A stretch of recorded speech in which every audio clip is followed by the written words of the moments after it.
예수님은 나의 왕, 나의 주인, 나의 생명이십니다. 하나님 아버지, 요엘 선지자를 부르시어 메뚜기 재앙을 선포하시면서도 말세에 여호와의 영을 만민에게 부어 주실 것이라는 소망을 주시니 감사합니다. 우리는 사도행전의 말씀에서 오순절에 성령이 강림하심으로 이 예언의 말씀이 성취되었음을 압니다. 오늘 하루도 성령 충만을 사모하며 성령님과 동행하는 삶을 살아가도록 역사해 주옵소서. 예수님의 이름으로 기도합니다. 아멘. 오늘 읽을 말씀은 요엘 1장부터 3장입니다. 이 말씀의 핵심은 첫째, 유다는 메뚜기 떼의 공격을 받으며 여호와의 날을 떠올리게 될 것입니다. 둘째, 여호와의 영이 모든 자들에게 부어질 것이니 젊은이, 늙은이, 남종, 여종이 성령을 받을 것입니다. 셋째, 대적자들이 심판을 받을 때 하나님은 유다와 예루살렘 백성들에게 복을 주십니다. 요엘 개관, 요엘은 역사적으로 일어난 메뚜기 재앙을 보면서 이것이 나중에 임할 여호와의 날이라고 묘사하고 있습니다. 메뚜기 재앙이 이렇게 심각하다면 여호와의 날에 임할 하나님의 진노는 얼마나 심각할 것인가에 대해 경고하고 있습니다. 요엘은 여호와의 날이 임하면 구원과 축복의 날이 될 것이라는 전통적인 주장에 대해 동의하지 않았습니다. 신실하지 못한 자들에게는 심판의 날이 될 것이라 말합니다. 그렇기에 늙은이나 젊은이나 농부나 제사장이나 누구나 할 것 없이 회개를 해야 한다고 권면하고 있습니다. 이렇게 회개하고 돌이키는 자들에게 하나님께서 성령을 부어주시겠다고 말씀하십니다. 이 책은 사도행전 2장에서 베드로가 오순절 성령 강림 사건을 해석하는 설교를 하면서 인용한 말씀으로 잘 알려져 있습니다.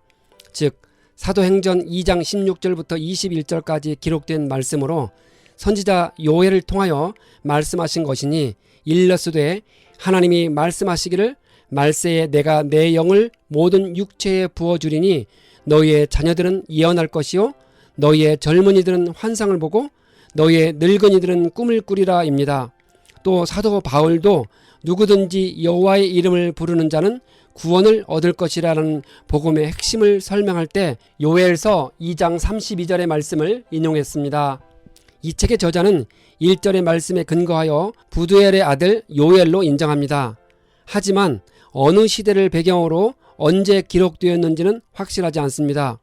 기록 연대가 주전 835년으로 추정하거나 주전 440에서 400년으로 추정하지만 합의가 이루어지지 않았습니다.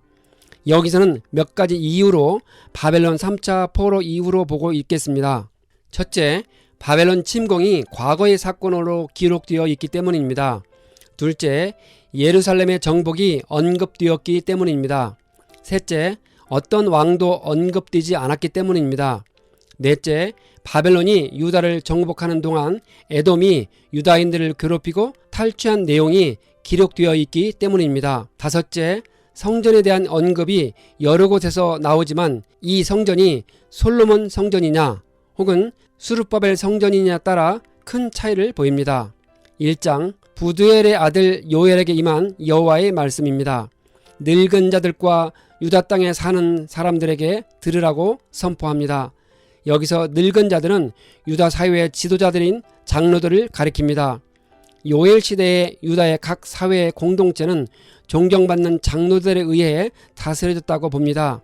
요엘은 그들이 살고 있는 때나 그들의 조상이 살던 때에 이런 일이 일어난 적이 있냐고 묻습니다. 요엘은 백성들에게 세대를 거듭하며 그들이 겪은 재앙을 말하라 합니다. 팥둥이가 남긴 것을 메뚜기가 먹고 메뚜기가 남긴 것을 느치가 먹고 느치가 남긴 것을 황충이 먹었다고 합니다. 여기서 메뚜기는 공격적인 성향을 띤 여치떼를 말합니다. 이것들은 가공할 큰 날개짓 소리를 내며 거대한 메뚜기 떼가 휩쓸고 지나간 자리에는 푸른 식물은 완전히 자취를 감추고 맙니다. 요엘은 술과 포도주에 취하는 자들에게 울라고 합니다. 그 이유는 한 민족이 유다 땅에 올라왔는데 그들은 강하고 수가 많으며 사자 같다고 합니다. 요엘은 유다 땅을 덮친 엄청난 메뚜기 떼를 예로 들어 장차 덮칠 다른 한 민족에 대해 예언하고 있습니다. 어떤 사람들은 이 민족이 유다 북방 흑해에 있는 수구디아인이라고 말하지만 분명하지 않습니다. 요엘은 메뚜기 떼의 습격과 이방 민족의 침공의 원인이 유다 백성들의 죄악에 대한 하나님의 징벌임을 일깨워 줌으로써 백성의 회개를 촉구하고 있습니다.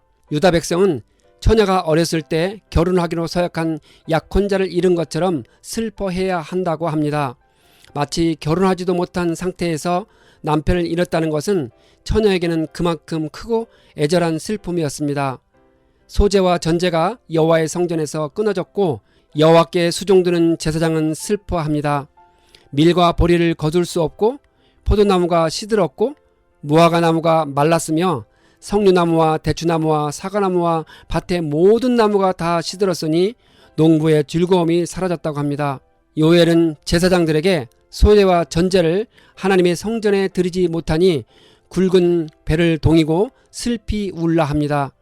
요엘은 백성들에게 금식일을 정하고 성회를 소집하여 장로들과 이 땅의 모든 주민들을 하나님의 성전으로 모으고 여호와께 부르짖으라 합니다. 요엘은 여호와의 멸망의 날이 가까웠으니 슬프다고 탄식합니다. 여호와의 날은 그날이라는 말로 선지자들의 예언서에 종종 나타납니다. 대부분의 경우 그날은 하나님의 심판의 때를 의미합니다. 여호와의 날이 오직 심판과 고통만이 있는 시기는 아닙니다.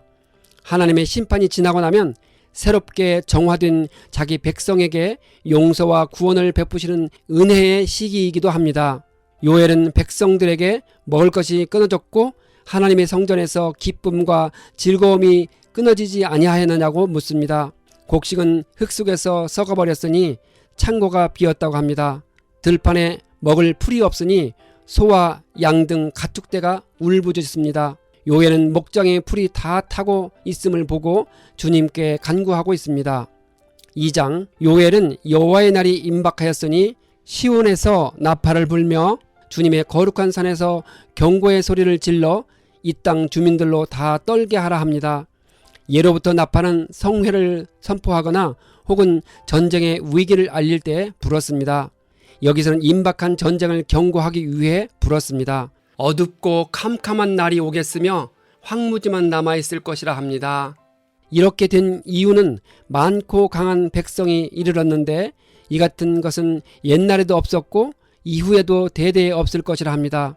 불이 나서 백성들의 앞과 뒤를 태워버리니 그들의 예전의 땅은 에덴 동산 같으나 이제는 땅이 황폐한 들 같으니 그것을 피할 자가 없다고 합니다. 땅이 진동하며 하늘이 떨며 해와 달이 캄캄하며 별들이 빛을 상실합니다. 하나님은 이제라도 너희가 금식하고 슬퍼하며 통곡하면서 온 마음을 다해 돌아오라고 말씀하십니다. 옷이 아닌 마음을 찢고 하나님께 돌아오라 합니다. 하나님의 궁휼하심을 기대하라 합니다. 하나님은 은혜로우시며 자비로우시며 노하기를 더디하시며 인애가 크신 분이시니 주께서 혹시 마음과 뜻을 돌이키시고 그 뒤에 복을 내리실 것입니다. 그래서 하나님께 소재와 전제를 드리게 하실 것으로 생각했습니다. 요엘은 하나님을 섬기는 제사장들은 성전 현관과 번제단 사이에서 울면서 호소하라 합니다. 주님의 백성을 불쌍히 여겨주십시오. 주님의 소유인 이 백성이 이방인들에게 통치를 받는 수모를 당하지 않게 하여 주십시오. 세계 만민이 그들의 하나님이 어디에 있느냐 하면서 조롱하지 못하게 하여 주십시오라고 간구하라 합니다. 하나님은 다시는 유다 백성들이 나라들 가운데에서 욕을 당하지 않게 할 것이며 북쪽 군대를 메마르고 적막한 땅으로 쫓아낼 것이라 합니다. 하나님이 큰 일을 행하셨으니 땅이 기뻐하며 즐거워할 것입니다. 요엘은 시온의 자녀들에게 하나님으로 말미암아 기뻐하며 즐거워하라 합니다. 주님이 이른 비와 늦은 비를 내려주시면 마당에는 밀이 가득하고 독에는 새 포도주와 기름이 넘칠 것입니다. 백성들은 풍족이 먹고 그들에게 놀라운 일을 행하신 하나님의 이름을 찬송할 것입니다. 이제 하나님의 백성은 영원히 수치를 당하지 않을 것이라 합니다. 하나님은 요엘을 통하여 다음과 같이 선포하십니다. 그 후에 내가 내 영을 만민에게 부어주리니 너희 자녀들이 장래일을 말할 것이며 너희 늙은이는 꿈을 꾸며 너희의 젊은이는 이상을 볼 것이며 그때에 내가 또 내 영을 남종과 여종에게 부어줄 것이라 합니다. 3장 그날 유다와 예루살렘의 포로들을 돌아오게 한 그때라고 시작합니다. 여기서 그날은 유다 백성이 바벨론에서 해방되어 본토로 돌아오는 때를 가리킵니다. 궁극적으로는 최후의 심판 때인 예수님의 재림 때를 의미합니다. 여호사밧 골짜기로 데려가시겠다고 말씀하십니다. 여호사밧 골짜기는 여호와께서 심판하시는 골짜기라는 뜻으로 세상 종말의 심판날에 만민이 하나님 앞에서 신문을 받을 장소를 가리키는 상징적인 명칭입니다. 역사적으로 이 골짜기는 유다왕 여호사밧이 모압과 암몬과 에돔 연합군을 물리친 골짜기로 예루살렘 바깥에 기드론 골짜기를 가리킵니다. 여호와께서 모든 민족들에 대해 선전포고를 하십니다. 모든 민족에 대한 하나님의 심판은 전쟁을 통해 실현됩니다. 요엘이 말한 예언은 미래 종말론적인 상황과도 연결됩니다. 짐승의 군대는 하나님에 의해 철저히 괴멸되고 하나님의 의로운 군대는 최후 승리를 누릴 수 있을 것입니다. 해와 달이 없어지는 날이 올 것이며 여호와께서 백성의 피난처가 될 것입니다. 심판의 골짜기에 사람이 많고 그곳에 여호와의 날이 가까이 온다고 합니다. 해와 달이 캄캄하며 별들이 그 빛을 상실하게 될 것이라 합니다.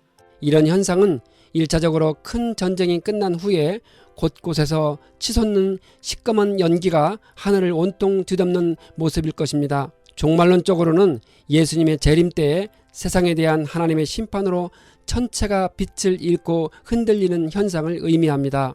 그날이 오면 유다 개울마다 물이 가득 차고 성전에서 흘러나오는 샘물이 모든 더러운 것들을 씻어내 정화시키고 그 물을 공급받고 마시는 모든 생명이 새롭게 살아나게 될 것입니다.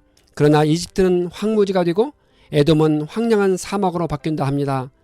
왜냐하면 그들이 유다 땅에 들어와서 백성을 폭행하고 죄 없는 사람을 죽였기 때문입니다. 이제 유다 땅과 예루살렘은 영원히 있을 것입니다. 하나님이 전에는 택한 백성들이 화살을 맞아도 그 원수를 갚아주지 않았으나 이제는 원수를 갚아주겠다고 하십니다. 주님이 시온에서 사시기 때문입니다.